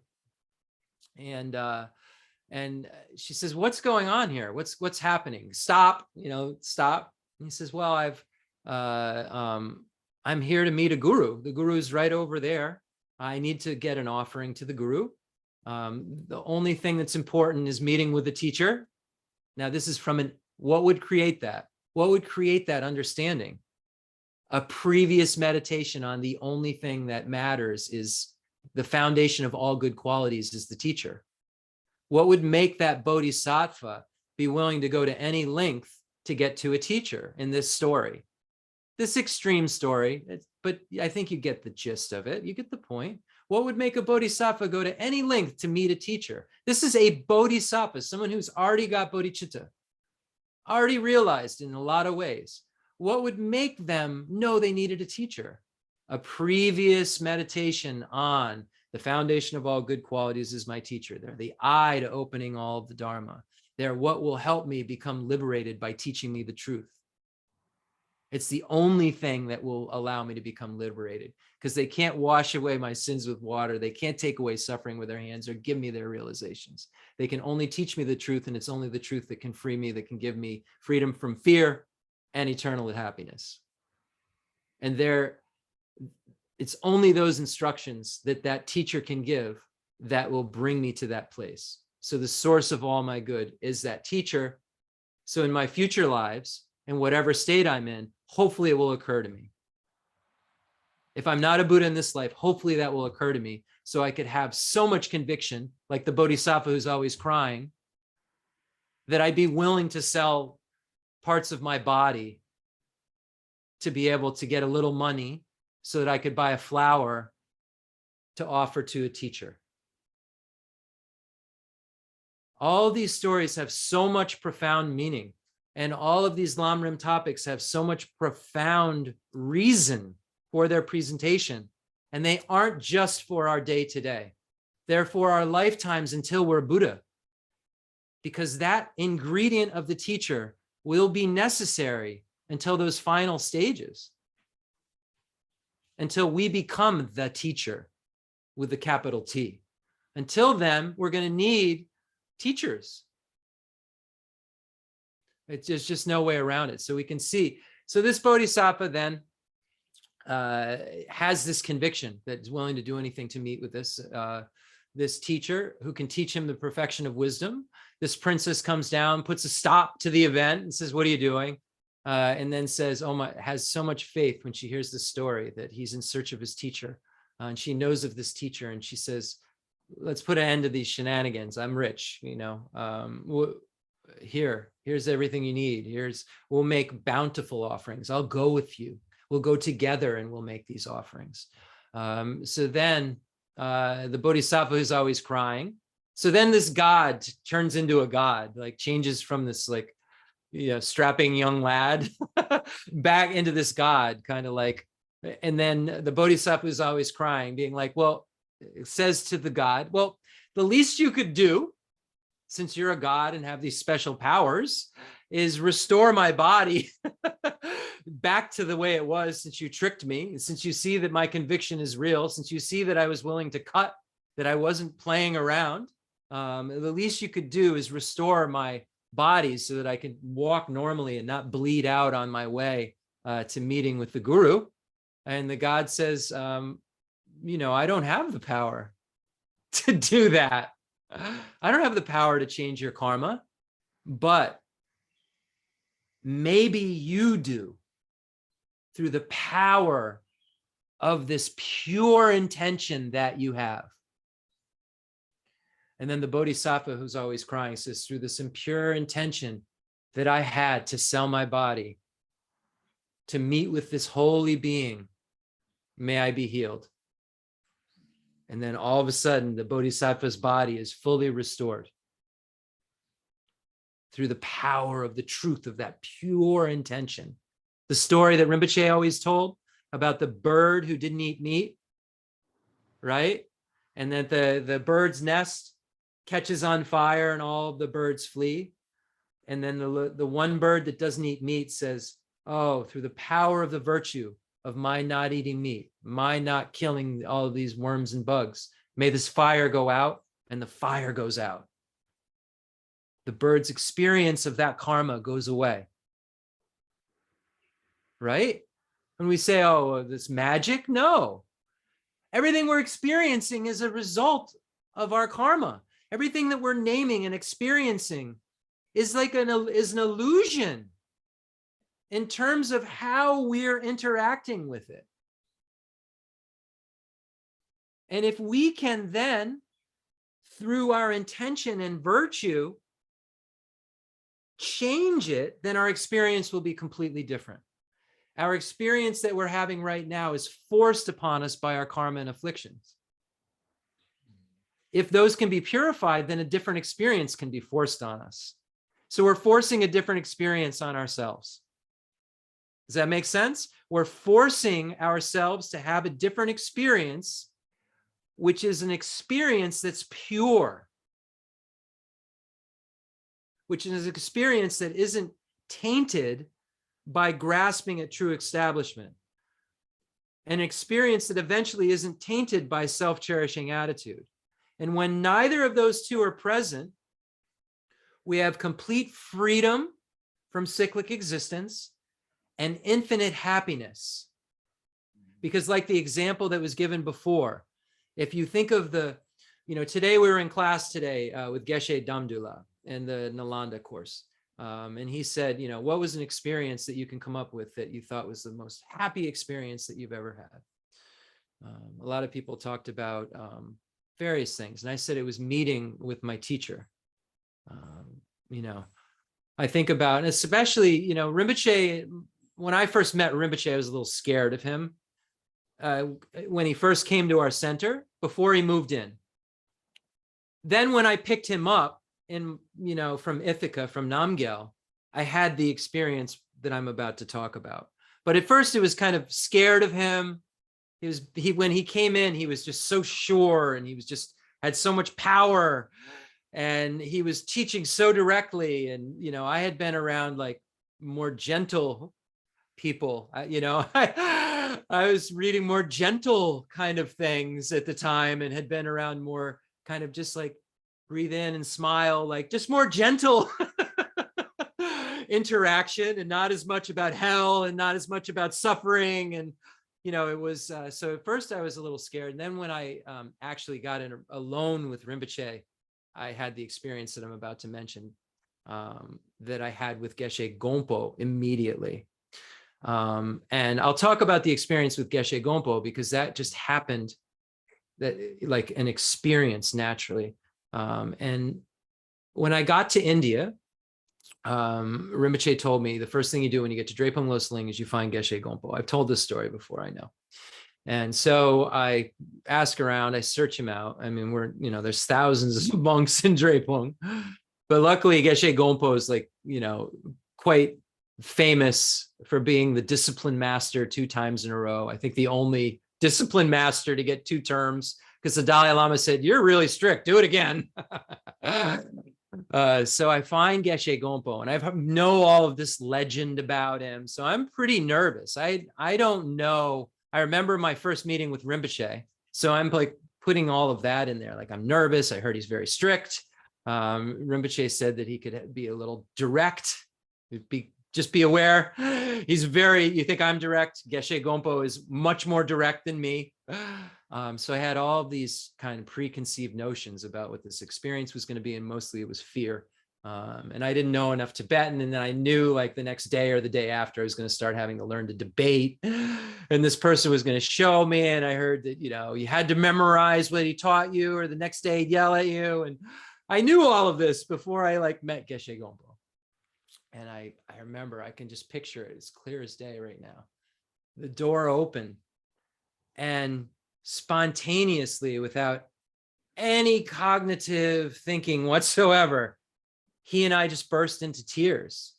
And as I moved closer to him, this uncontrollable joy that was manifesting that looked like pure sadness to anyone watching. He and I were bawling. And by the time I got to him, we were touching heads. Normally you do this touching heads thing for a second, and then you remove it. And then, you know, it's kind of a sign of we have a connection. And I feel like we were there for, it was probably a minute, but like an hour with this holding this like intense happiness, this intense feeling of safety that I had, this intense feeling of I'm vulnerable and I know I'm safe. Like, I can't remember being this baby everybody keeps talking about, where I was vulnerable, and I can analytically get there. I just don't remember being a baby, vulnerable baby. I start to remember when I'm much less vulnerable and I'm riding around on BMX bikes, you know? But so it's hard for me to think of that joy that I experienced from a vulnerable place where I knew I was safe. But when I met Geshe Gompo for the first time, I experienced this joy. Why? Because there was this love I could tell he had for me, that it was so unconditional. And I had the same feeling for him, but I could tell that he was so much more special than me. And that's what made me feel so safe. So that joy that I had with one being, that was produced in relation to one being. Imagine that, okay, if you could have that with two, you could double that love. You could double that feeling. Think of the most highest joy that you've had in relation to love. Now double it. You can't even imagine it, right? Because right now you just imagine this like immense, immeasurable in our mind place. But imagine if it could be doubled. If there were two of those experiences simultaneously happening that affected you that much. Now triple it, quadruple it, 100 times it, 1,000 times it, 1,000,000 times it, 1,000,000,000 times it, 100 billion times it, 1,000,000 billion times it, right? Imagine what that could be, that kind of happiness could be. If we can imagine this happiness that we had with one loving experience. And the Buddha loves everyone. Everyone the Buddha comes in contact with, that thing I had with Geshe Gompo happens. And the Buddha sees everyone at the same time. So he's just having that bliss at all times, that pure love happening at all times. Why? Because that selfish, self-centered grasping is out of the way. Make way for pure happiness and freedom from fear. Because that thing that keeps you in prison, that thing that makes you think you're the center of the universe, you look at the universe and then say, I am, and then you cling to this I am, and then you go, this is mine. Get that away from me. I don't want that. I am Jeff. This is my hand. This is my dog. This is my wife. This is my friend. This is my enemy. So I see the world and then I say, oh, I'm separate from it. I'm me. And then I re-experience the world and cling to it as mine or get away. First, I grasp that as being true, and then I believe it's true and it's all me. So I need to be selfish. I see this duality, this different nature between myself and you, when we have exactly the same nature in an ultimate sense, and we have exactly the same desires in a mundane sense. We want happiness. We don't want to suffer. So our ultimate nature is the same, and our regular old nature is the same. But I see it as so different. I see my own island as so mine, and yours is so yours. And then I make decisions based on how I can make my island the most pleasant, and it doesn't matter if I have to burn yours down in the process. What's in my house matters, and if I have to burn your house down, so be it. And Shantideva said that this chronic self-cherishing attitude is what causes every misery that we have. So us thinking that we're going to be happy by burning down your house, we're actually burning our own down, because we're all interdependent. We all have the same nature. And since beginningless time, you have all been just as kind to me as the kindest person I can imagine. You've all loved me in the way that I experienced with Geshe Gompo in a room in South India, a stranger. And think about that when we think about strangers. And this is where I'll end. I think it's important that what do we do with this information? So that was a stranger to me in my mind that I suddenly had that experience with of love. When we're in the supermarket, when we look at what neutrals are, they're not just like all sentient beings. If we look at the Lam Rim Chemo, it says friends, enemies, neutrals, then all other sentient beings. So it infers that neutrals are the people that we see around. So when you're in the supermarket, those are those neutrals you're seeing around. They aren't on Pluto. They're not all sentient beings somewhere that we can't imagine. So now you've added a couple sentient beings to your pot of visualization, right? You're trying to visualize friends, enemies, and neutrals. Kamala Shila says, don't use fake beings. Use as many real ones as possible, then add on. When you're in the supermarket, you're adding on. When you're walking down the street, you're adding on. You're looking at each person and being like, could I imagine that I'm their child? I'm their vulnerable child. I'm their vulnerable student. Could I walk up? What would it be like if everyone I walked up to in the supermarket, I had that feeling instantly from? It'd be so different. This is how we change our minds. We apply these very grand concepts, these very, very kind of out there in terms of what we would normally think was right and normally think that was wrong.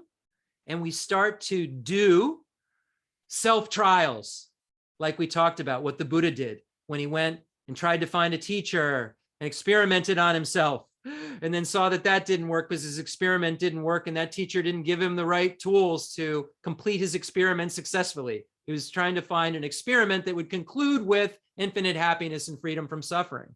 So he experimented, then spent 6 years doing a self-trial and experimenting.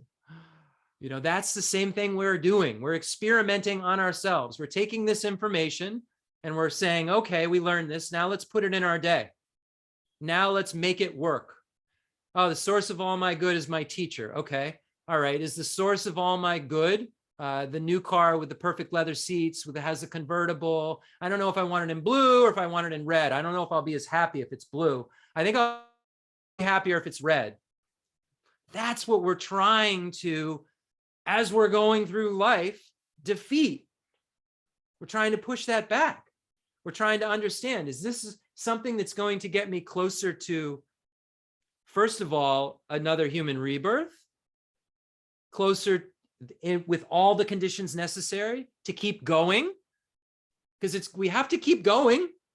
Like, this is to be continued. If I die, you know, today, It's just to be continued, Jeff.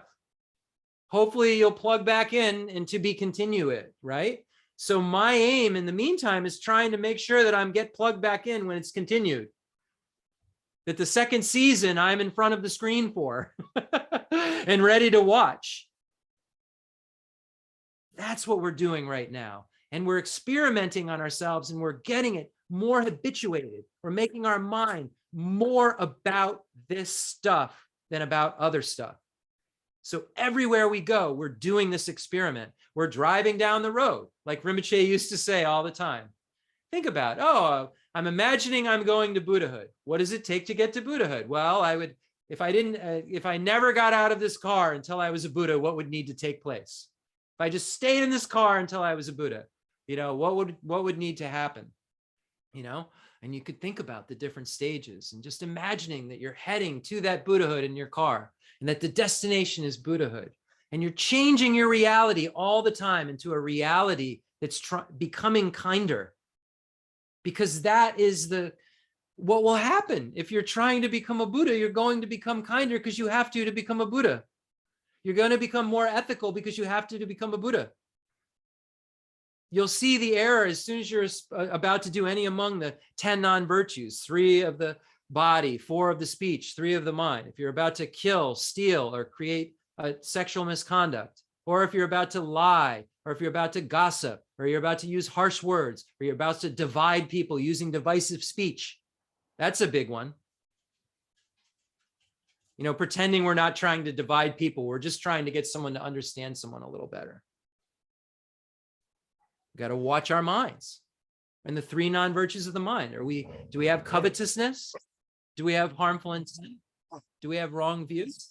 We're going through our day and we're gauging all of those things so that we're using our day as the acid test to see whether or not we're making progress.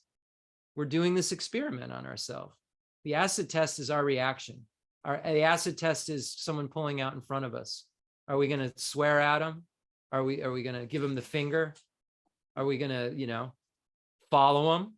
I mean, I've seen all of these things, in my youth, probably been involved in all of these things, I don't think that I would still yell and give a finger and chase someone down, but I was very capable of being that person before the Dharma, even into the Dharma a little, right?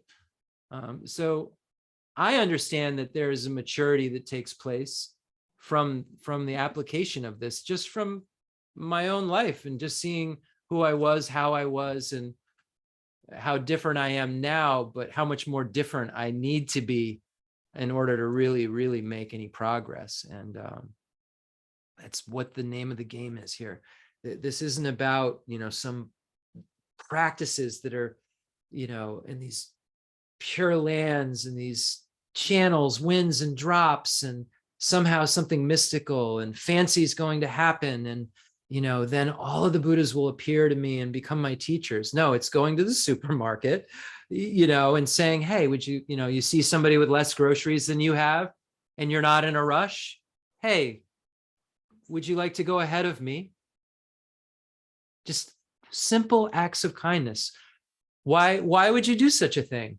Well, if you had ingrained that you were their child and they were so kind to you, if they made it so that for a few years of your life, you didn't, a few months, years, whatever, when you were so vulnerable, that you're here today because of their kindness, because of them putting your needs before theirs, you wouldn't, if they did that for all of that time, 1 minute of your life to make them happy, what would that be?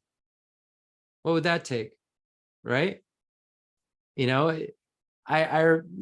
Some people I know will have and, like be in a drive-through and then pay for the person behind them. You don't know them. They don't know you. They'll never talk to you again. Maybe check the car and make sure that it's not a bus. Make sure that you're financially capable of doing such a thing. I'm not saying give away all your money, but you think you get the point. It's like you're using your day all day to transform, circumstances into path. transforming adverse and positive circumstances into path. If you're not having any problems and you're feeling really good, you're feeling like almost like, man, I'm like almost like this is like a buzz. I feel so good, right? If you're feeling something like that, well, then you feel good. You have time to practice. It's a time that you can actually, you're not burning in hell. What a great time to be able to look at the material, because you're not suffering so badly. You're not in a state of, acute pain right now. So it's using all of those highs and lows as an opportunity to practice at all times. That's the Dharma. That's applying the Dharma. We can learn so many different things. We can have intellectual understandings till they come out of our ears. I've met so many people who can break this stuff down into so many intellectual understandings. I wouldn't spend 4 hours with them, But then there's people who have very limited understandings of these things that have applied them so graciously and put them into practice that if I could spend all of my time with them, I would want to. So it's really about taking this and putting it into practice. As you learn these intellectual things, figure out why these intellectual things are necessary for you to become a better being. Better, best. How to become better, and then the best being, a Buddha. How do I become better and then the best? What am I doing right now? Am I becoming better and better so I can become the best?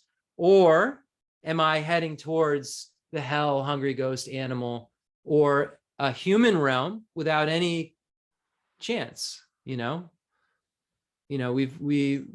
the human realm, there's plenty of places with so much suffering that we know of where there's no chance whatsoever.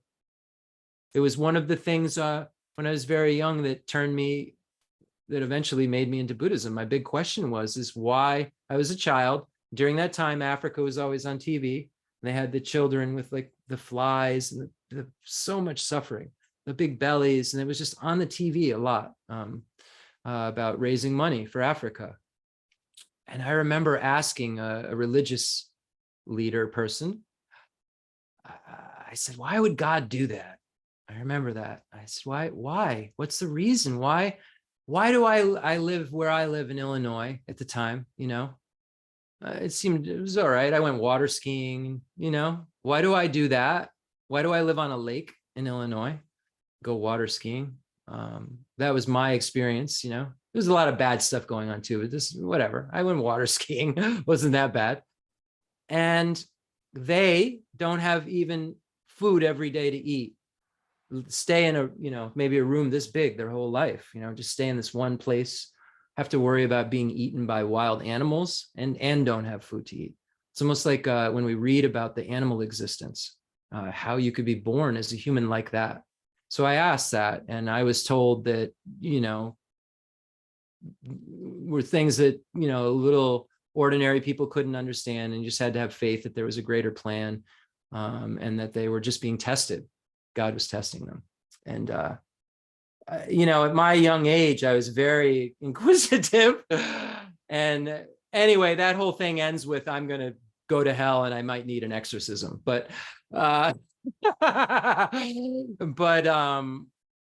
yeah, I really couldn't understand, how there was such a horrible existence that could be. And that's what made me keep searching, because I couldn't understand how such a thing could be made by a compassionate, loving being.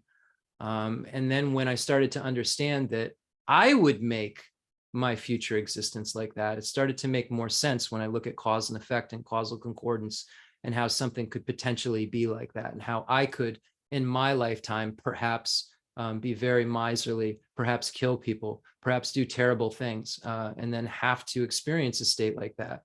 Or I could practice Dharma. I could try and change my mind. I could become a better human being. And then I could meet with Khensur Geshe Wangdak again and keep, episode 2 in concordance with episode 1, and keep moving forward to become greater and greater to the greatest, better, best. So that's what I've figured out up to this Sunday. So I don't know. We'll see. You know, hopefully when we meet again, we'll know a little more than we did last time because we need more wisdom. But what's really important is that we're not just stuffing in information. We're taking that information and we're allowing it to change our minds. We're taking it and looking at it and seeing how would this make me become more ethical so that I can concentrate better, so that I can realize emptiness. How will this make me more capable of, you know, having concentration and realizing emptiness so that I can be free from fear, so that I don't have to be born in cyclic existence? How will the activities that I'm doing right now make me have infinite happiness? How will they make me become a Buddha? Am I doing the things to get bodhicitta? Because without bodhicitta, I'm not engaging in any of the direct causes for Buddhahood. Very interesting. With that, any questions? No. Okay.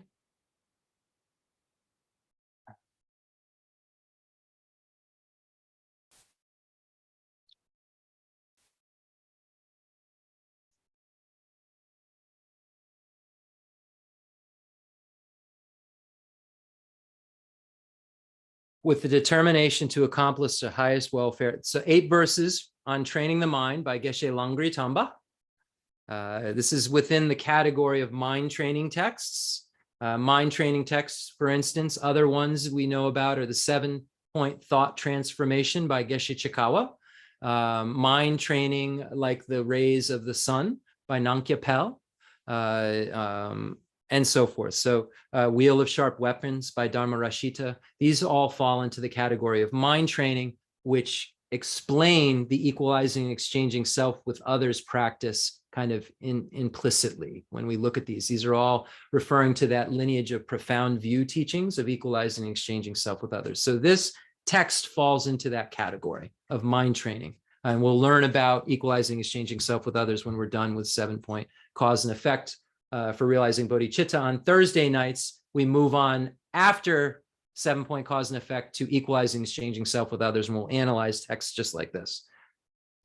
8 verses on training the mind by Geshe Langri Tamba. With the determination to accomplish the highest welfare of all sentient beings who surpass even a wish-granting jewel, I will learn to hold them supremely dear. Whenever I associate with others, I will learn to think of myself as the lowest amongst all and respectively hold others to be supreme from the very depths of my heart. In all actions, I will learn to search into my mind, and as soon as a disturbing emotion arises, endangering myself and others, I will firmly face and avert it.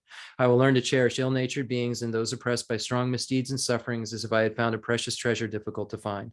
When others out of jealousy treat me badly with abuse, slander, and so on, I will learn to take all loss and offer victory to them. When the one whom I have benefited with great hope unreasonably hurts me very badly, I will learn to view that person as an excellent spiritual guide. In short, I will learn to offer to everyone without exception all help and happiness directly and indirectly, and respectfully take upon myself all the harm and suffering of my mothers. I will learn to keep all these practices undefiled by the stains of the 8 worldly concerns, and by understanding all phenomena as like illusions, be released from the bondage of attachment.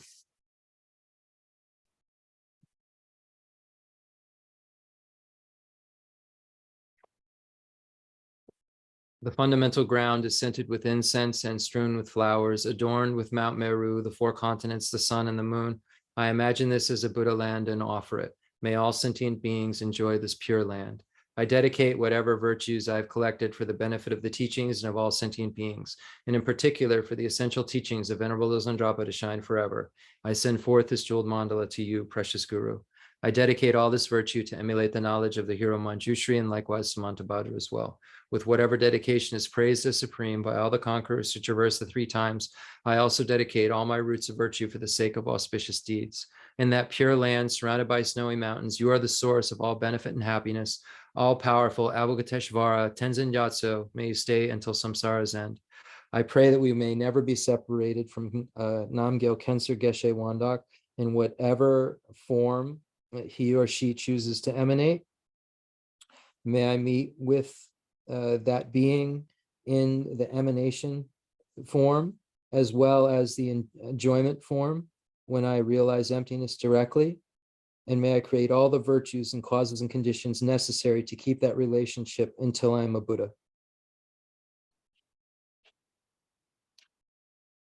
I want to say thank you to everybody for all of your support. Thank you for financial support. We upgraded some of the microphone and viewability. So that was out of the kindness of some donations. So thank you so much. And just by coming, you're so generous to me because then I'm able to teach the Dharma, look at the Dharma, and create the causes for becoming a Buddha myself eventually. And there's nothing kinder than I can think of than that. You're giving me the opportunity to have infinite happiness and be free from suffering altogether.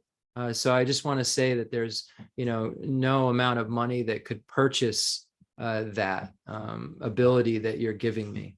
So I just want to say thank you for coming, and thank you for the material support that allows the teachings to flourish.